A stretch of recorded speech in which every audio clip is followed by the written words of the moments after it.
Hey guys, welcome back to the Friday Vlog, where we discuss activity that goes on here with the BuzWeaver channel. That includes things like current events, headlines that are in the news, pop culture, social media, technology, and items of interest that come up during the week, to include a few shorts in there as well. And of course, all you guys across New Tech, I appreciate your guys' continued support. And all of you here on YouTube, thank you guys, all of you, for your continued support. We start things off from the Wall Street Journal. Now, this was an article back on Wednesday into Thursday morning. Israel agrees to delay invasion of Gaza so U.S. can rush missile defense to region. Israel has agreed, for now, to a request from the U.S. to delay its expected ground invasion of Gaza so the Pentagon can place air defenses in the region to protect U.S. troops, according to U.S. officials and people familiar with the Israeli planning. So, I want to know what you guys think down in the comments section below. Is this the United States preparing for war or trying to show a sense of force, a sense of strength in the region? Or are they just posturing and trying to get us to be pacified so that we will see and be prepared for what could be a war in the Middle East yet again?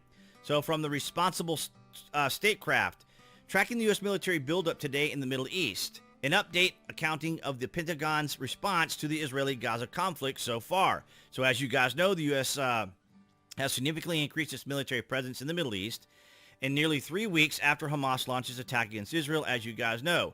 The official reason for the new deployment is to deter Hamas allies, including Iran and Hezbollah, from launching attacks against Israel and sparking a wider regional war.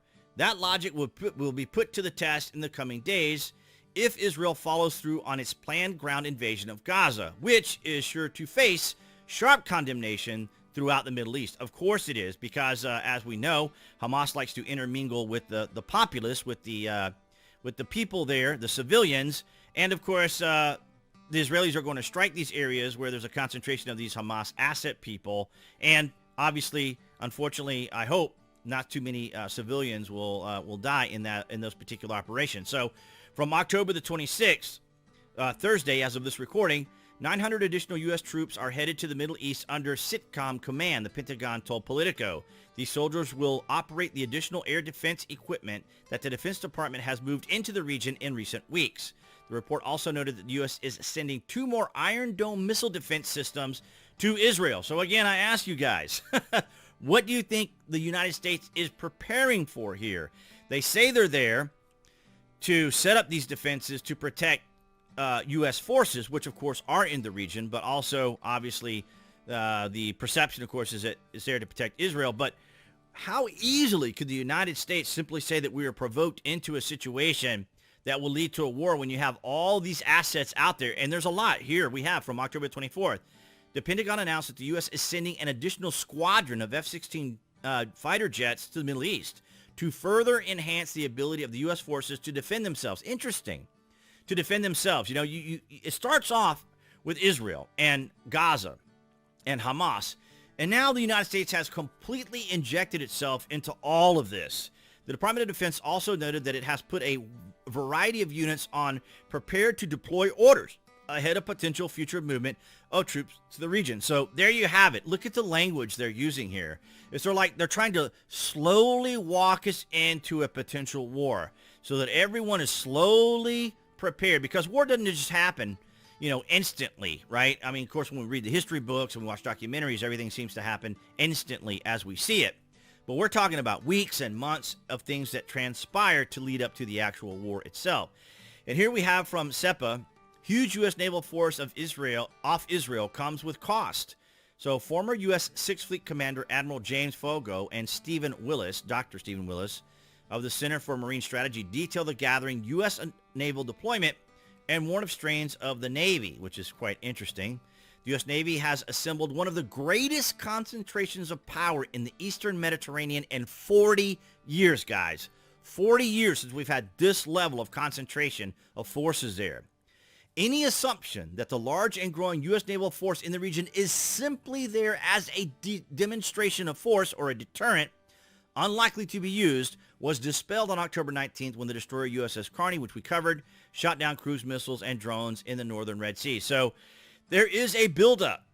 There is a mass buildup happening right now, and we have 𝐀𝐦𝐚𝐳𝐨𝐧 𝐀𝐟𝐼𝐥𝐻.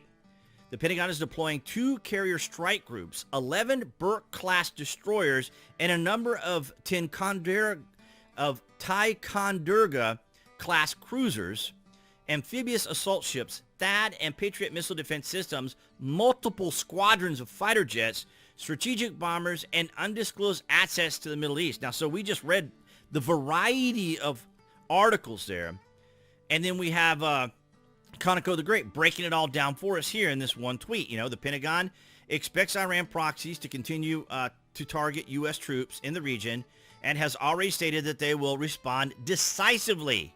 What's the possibility that the escalation, what is the possibility? I don't know. God, I can't see. I don't know what's going on today, guys. What's the probability that this escalates into a war between the United States and Iran, as I was just saying?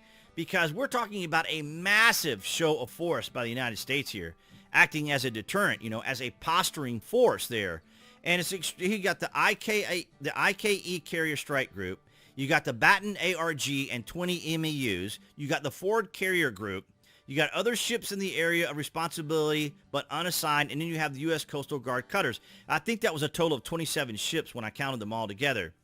But it's a massive, massive force that's happening over there right now, and I just want to get your guys' thoughts down in the comments below there. What do you guys think is going to happen here in this region with all these forces of the United States military force there and the Navy over there in that region? Is the United States simply preparing us all with all these articles, these headlines, every single day? I compiled them all together this week to bring it to you in the Friday vlog, of course, and I just want to get your guys' thoughts on what's going on. But I do want to take just a moment here before I end this to thank everyone across New Tech, as well as here on YouTube, for your guys' continued support. It's been amazing. For the first time, we're seeing some great trajectory here in the metrics. It's been a very weird, strange time on YouTube. But guys, this is what I have for you this Friday. All right, guys, so that's going to wrap it up for this Friday vlog. Thank you for the likes, the shares, and the comments. And, of course, below this video, you can find the various social media links that I belong to, as well as my Amazon influencer and affiliate links that you guys can use. Click on that if you're a Prime user or order frequently from Amazon, as your orders will be placed on the landing page, just like it were a regular Amazon page. And, of course, it helps out the channel. So thanks to all of you guys across New Tech, as well as all of you guys here on YouTube. And speaking of YouTube, that would be the channel icon appearing right there on the screen for you guys to click on to subscribe, as well as to select notification. And I'll see all you guys next week behind the Galaxy phone camera.